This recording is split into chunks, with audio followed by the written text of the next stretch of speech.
Python सीखने के लिए हमारे चैनल नेक्स्ट एरा टेक को सब्सक्राइब करें। Hello everyone, welcome back to our Python series. आज हम कवर करने वाले हैं लेक्चर 1 टू 7 तक रिवीजन सेक्शन को, जिसके अंदर हम लेक्चर 1 से 7 तक जितने भी टॉपिक्स को कवर किए हैं उनको हम यहाँ पे क्विक रिवीजन के रूप में देखने वाले हैं। फर्स्ट लेक्चर हम देखते हैं इंट्रोडक्शन ऑफ पाइथन। इसकी डेफिनेशन देखते हैं। High level interpreted beginner friendly programming language. Python एक हाई लेवल इंटरप्रेटेड और बिगनर फ्रेंडली प्रोग्रामिंग लैंग्वेज है। इसका मतलब है सिंपल शब्दों में कि ये लैंग्वेज ह्यूमन लैंग्वेज के बहुत करीब है, समझने और लिखने में बहुत इजी होती है। इंटरप्रेटेड का मतलब होता है पाइथन कोड लिखने में, यानी Python code line by line run होता है। इससे एरर इजीली हमें मिल जाता है। सो हम इसका एक एक्सप्लेनेशन यहाँ पे देख चुके हैं। हम इसको देखते हैं वाई यूज, यानी पाइथन को हमें क्यों यूज करना चाहिए जब मार्केट में इतनी लैंग्वेजेज है, फिर भी हम पाइथन को ही क्यों चुने। So easy, popular and growing. So Python आज के टाइम में सबसे ज़्यादा डिमांडेबल वाली लैंग्वेज है। सिंपल, लिखने में इजी एंड इंडस्ट्री में हर जगह यूज होता है पाइथन लैंग्वेज का। And web development, data science, AI सब में आजकल पाइथन का बहुत यूज होने लगा है। देखते हैं simple explanation. Right less and do more. इसका मतलब है कि पाइथन में आपको कम लिखना पड़ता है, पर आपका काम कम लिखने पे ही बहुत ज़्यादा हो जाता है। एंड मतलब 2 लाइन में वो काम हो जाता है, जिसके लिए दूसरी दूसरी लैंग्वेज में हमें 6 से 7 लाइन लिखने पड़ते हैं। हम इसके एडवांटेज देखते हैं यहाँ पे। इसका फर्स्ट एडवांटेज है सिंपल, समझने और लिखने में आसान होता है। रीडेबल, कोड क्लीन और रीडेबल होता है। क्रॉस प्लेटफॉर्म, यानी कि विंडो, मैक, लिनक्स सब पर हम इसको रन कर सकते हैं। फ्री, फ्री का मतलब होता है टोटली फ्री, इसके लिए मेरे को कॉस्ट नहीं देना पड़ता है यहाँ पे। लार्ज कम्युनिटी, इसका मतलब होता है इजी, हेल्प इजीली मिलती है इंटरनेट पर। हमें ये यहाँ पे इंटरनेट पे हमें इजीली में प्रोवाइड हो जाता है क्या, पाइथन लैंग्वेज। सो यहाँ पे एक इसका बेसिक सा एक एग्जांपल है, प्रिंट हेलो वर्ल्ड। यहाँ पे हेलो वर्ल्ड हमारे पास प्रिंट होके आ जाएगा। आपने पढ़ लिया होगा 1 टू 7 लेक्चर, अगर आपने हमारे कंटिन्यूस देखे होंगे तो ये आपको समझ में आ गया होगा। हम देखते हैं लेक्चर 2 में। लेक्चर 2 में हमने किया था इंस्टॉलेशन प्रोसेस को कंप्लीट। उसके अंदर हमने किया था वीएस कोड का सेटअप। हम यहाँ पे देखते हैं डाउनलोड वीएस कोड। अगर आप क्रोम ब्राउज़र पर जाकर code.visualstudio.com सर्च करते हैं तो आप इसको वहाँ से डाउनलोड कर सकते हैं। फिर हमने सेकंड प्रोसेस कंप्लीट की थी इंस्टॉल वीएस कोड की। हमने डाउनलोड होने के बाद नॉर्मल सॉफ्टवेयर की तरह इंस्टॉल कर लो इसको। एंड नेक्स्ट नेक्स्ट और फिनिश टाइप के कुछ इसके प्रोसेस होते हैं, उसको वहाँ से कंप्लीट कर लीजिएगा। अब इसके एडवांटेजेस को कंप्लीट करने वाले हम। Advantage of running Python in VS code. First है इसका लाइट वेट। लाइट वेट का मतलब होता है सिस्टम इसमें स्लो नहीं होता, रेगुलर जो परफॉर्म कर रहा है वही कंटिन्यूस करेगा। मल्टीपल लैंग्वेज, सिर्फ पाइथन ही नहीं, यह सी, जावा, एचटीएमएल भी लिख सकते हैं इस लैंग्वेज सिर्फ। हम इसके एडवांटेजेस को कंप्लीट करने वाले हैं। Advantage of running Python in VS code. First है लाइट वेट, सिस्टम स्लो नहीं होता, जो कंटिन्यूस रन करता रहता है वही रेगुलर उसका बना रहता है, इसमें सिस्टम बीच में स्लो नहीं होता। मल्टीपल लैंग्वेज, यानी कि यह मल्टीपल लैंग्वेज को सपोर्ट करता है।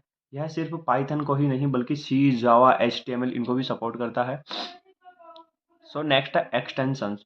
टूल एक्सटेंशंस, टूल ऐड कर सकते हैं इसमें हम, जैसे कि हम पाइथन का एक्सटेंशन लगाएंगे तो पाइथन के कोड को रन करेगा। .html लगाने पर HTML के कोड को रन करता है। ऐसे इसमें जो भी एक्सटेंशन लगाते हैं यह उसी के कोड को उसी के थ्रू हमें आउटपुट देता है अकॉर्डिंग टू एक्सटेंशन। नेक्स्ट हमारा इंटीग्रेटेड टर्मिनल।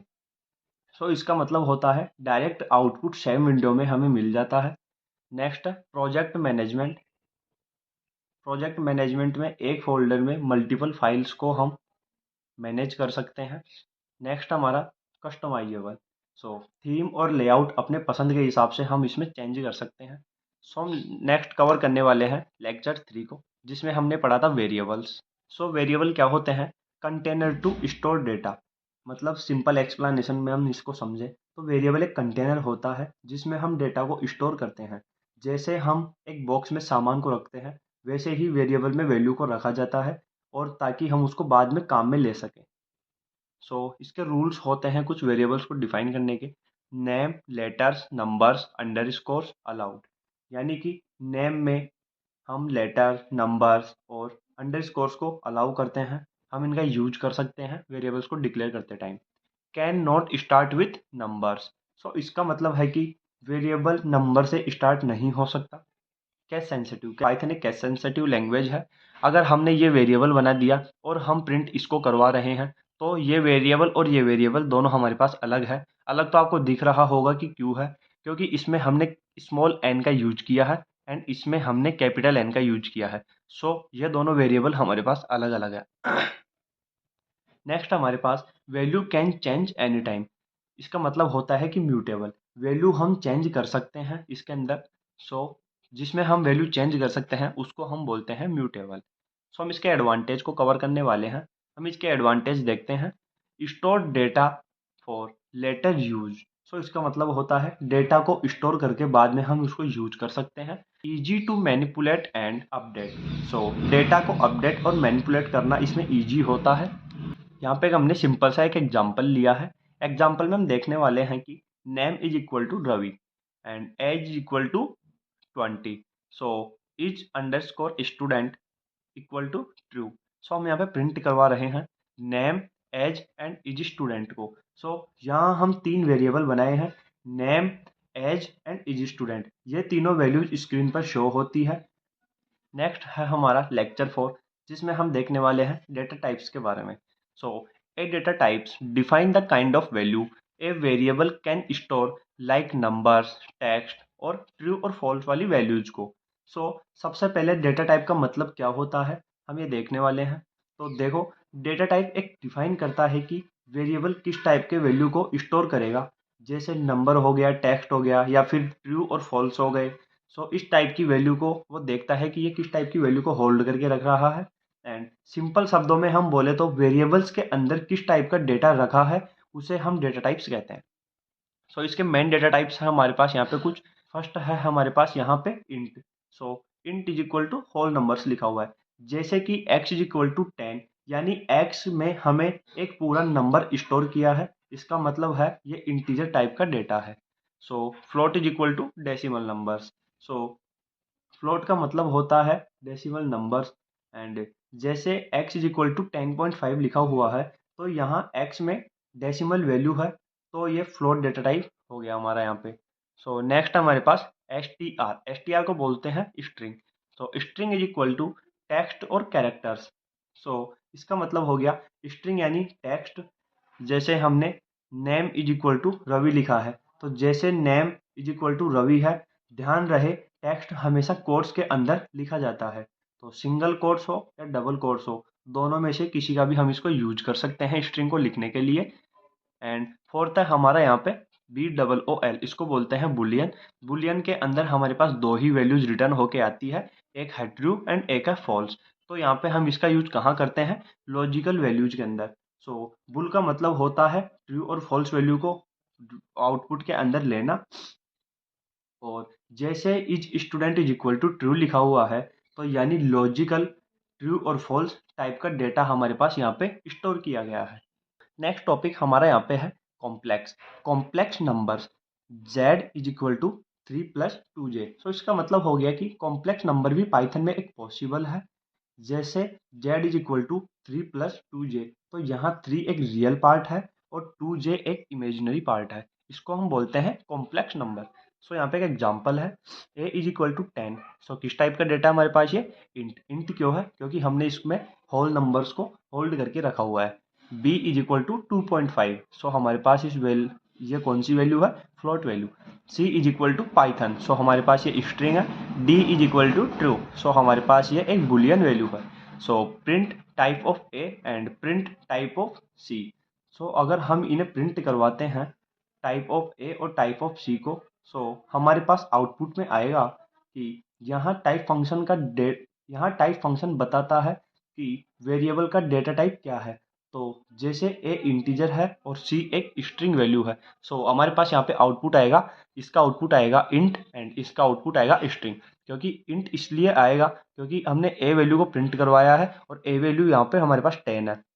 हमने यहाँ पे सी वैल्यू को प्रिंट करवाया है और सी वैल्यू हमारे पास यहाँ पे पाइथन है जो कि एक स्ट्रिंग है। सो हमारे पास आउटपुट आएगा इंट एंड स्ट्रिंग। सो हमारे पास यहाँ पे कुछ पॉइंट्स हैं।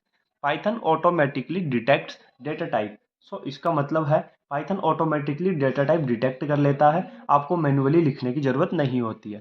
सो use type function to check data type. अगर आपको चेक करना है कि कोई वेरिएबल कौन से डेटा टाइप का है तो टाइप फंक्शन का यूज हम उसमें कर सकते हैं। सो नेक्स्ट है strings must be written inside quotes. तो स्ट्रिंग टेक्स्ट हमेशा कोट्स के अंदर लिखना जरूरी होता है। सो नेक्स्ट हम कवर करने वाले हैं लेक्चर 5 को।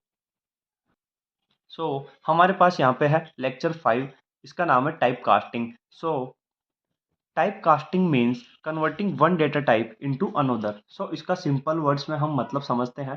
टाइप कास्टिंग का मतलब होता है एक डेटा टाइप को दूसरे डेटा टाइप में कन्वर्ट करना। सिंपल वर्ड्स में जैसे स्ट्रिंग को इंटीजर में बदलना है या फिर इंटीजर को फ्लोट में बदलना है तो हम डेटा टाइप कास्टिंग का वहाँ पे यूज करते हैं। So example converting a string to an integer और an integer to float. So इसमें हो गया कि स्ट्रिंग को इंटीजर में एंड इंटीजर को फ्लोट में कन्वर्ट करना। सो इसके कुछ टाइप लिखे हुए हैं हमारे पास यहाँ पे। फर्स्ट टाइप है इसका इम्प्लिसिट कास्टिंग। सो इसको हम ऑटोमेटिक टाइप कास्टिंग भी बोलते हैं। सो इसका मतलब होता है इम्प्लिसिट टाइप कास्टिंग ऑटोमेटिकली होती है पाइथन के थ्रू। सो यानी पाइथन खुद डिसाइड करता है कि इस डेटा टाइप को किस में कन्वर्ट करना है। सो हमारे पास एक एग्जाम्पल है x is equal to 5। So हमारे पास यहाँ पे एक एग्जाम्पल है x is equal to 5 and y is equal to 2.5। So हम प्रिंट करवा रहे हैं x प्लस वाई को। सो हमारे पास यहाँ पे आउटपुट आया 7.5। अब हम इसको समझते हैं। यहाँ x एक इंटीजर है और y एक फ्लोट है और हम दोनों को ऐड करते हैं। पाइथन ऑटोमेटिकली इंटीजर को फ्लोट में कन्वर्ट कर देता है। सो हमारे पास यहाँ पे रिजल्ट आता है 7.5 जो कि एक फ्लोट टाइप की वैल्यू है। इसे ही कहते हैं ऑटोमेटिक टाइप कास्टिंग। सेकंड है हमारे पास यहाँ पे एक्सप्लिसिट कास्टिंग। इसके ब्रैकेट में लिखा हुआ है मैनुअल। सो इसका मतलब है कि ये टाइप कास्टिंग मैनुअली होता है, done manually using built in functions like int function, float function and string function. So इसका मतलब है कि एक्सप्लिसिट टाइप कास्टिंग मैनुअली करते हैं हम and built in functions use करके। बिल्ट इन फंक्शंस कौन कौन से हो गए? Int function, float function and string function. So हमारे पास यहाँ पे एक एग्जांपल है इंट इज इक्वल टू 25। 25 हमारे पास यहाँ पे डबल कोट्स के अंदर ली गई है, इसलिए वैल्यू हो गई हमारे पास as a string. So num underscore int is equal to int num. So हम प्रिंट करवा रहे हैं int underscore num and plus 5। So num यहाँ एक स्ट्रिंग है, हमने इंट नम लिखकर इसे इंटीजर में कन्वर्ट कर दिया। इंट नम लिख के हमने इस स्ट्रिंग को हमने इंट में कन्वर्ट कर दिया एंड हम लास्ट में प्रिंट करवा रहे हैं 25 प्लस 5 इज इक्वल टू हमारे पास यहाँ पे आउटपुट आएगा 30। सो आउटपुट आएगा हमारे पास यहाँ पे 30। सो लास्ट में हमारे पास लिखा हुआ है input values are always string, convert when needed. So इसका मतलब है ये कि इम्पोर्टेंट बात है हमारे पास यहाँ पे, जब भी आप यूजर से इनपुट लेते हो तो वो हमेशा एक स्ट्रिंग की फॉर्म में हमारे पास आता है।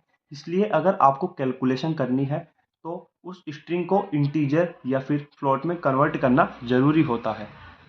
सो अब हम यहाँ देखने वाले हैं लेक्चर 6 को, input and print function. So input input is use to take data from the user. Input function का यूज हम यूजर से डेटा लेने के लिए करते हैं।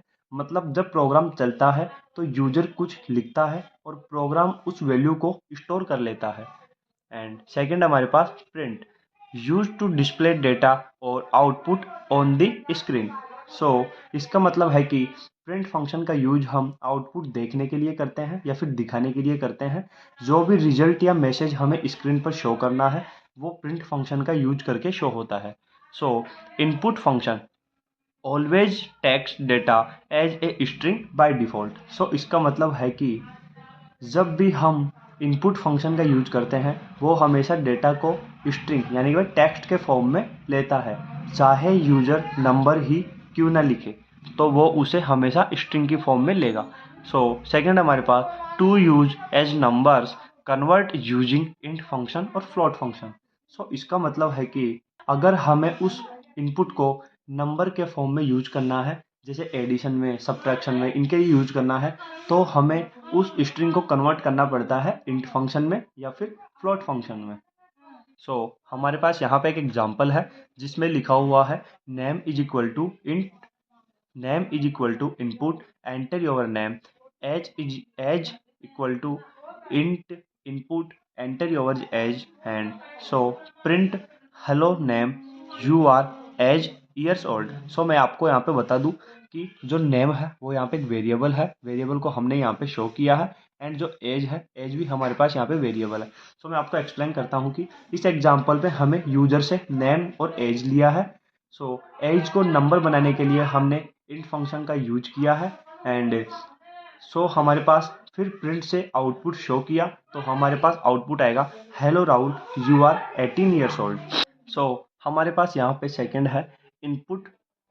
हमारे पास यहाँ पे सेकंड है प्रिंट फंक्शन। प्रिंट फंक्शन होता है displace output on the screen. तो प्रिंट फंक्शन का मेन काम होता है आउटपुट या रिजल्ट को स्क्रीन पे शो करना। Can print multiple values separated by commas. तो हम एक ही प्रिंट स्टेटमेंट में कई वैल्यूज लिख सकते हैं और उनको कोमा लगाकर हम अलग अलग सेपरेट कर सकते हैं। यहाँ पे एक एग्जांपल है, पहले हम इसको देखते हैं। Supports formatting for clean output. इसका मतलब है प्रिंट फंक्शन से हम आउटपुट को क्लीन और रीडेबल बना सकते हैं, जैसे सेंटेंस को कई फॉर्म्स में लिखना या फिर एफ स्ट्रिंग का यूज करना। यहाँ पे एक एग्जांपल है x is equal to 10, y is equal to 20, print sum of x and y is x plus y. यहाँ पे हमारे पास प्रिंट स्टेटमेंट के अंदर जो लिखा हुआ है x एंड y, जो दोनों हमारे पास यहाँ पे वेरिएबल है, वे एक के अंदर तो 10 वैल्यू स्टोर की गई है एंड एक के अंदर 20 वैल्यू को स्टोर किया गया है। Sum of 10 and 20 is x plus y को हम यहाँ पे कैलकुलेट करके लिख देंगे, तो 10 प्लस 20 इज इक्वल टू 30। हमारे पास आउटपुट आएगा sum of 10 and 20 is 30। Last में लिखा हुआ है all input values are string type. ये लास्ट लाइन एक रिमाइंडर है, जो भी वैल्यूज हम इनपुट फंक्शन से लेते हैं वो स्ट्रिंग होती है, और बाय डिफ़ॉल्ट अगर हमें नंबर चाहिए तो हमें उसको नंबर में कन्वर्ट करना पड़ता है।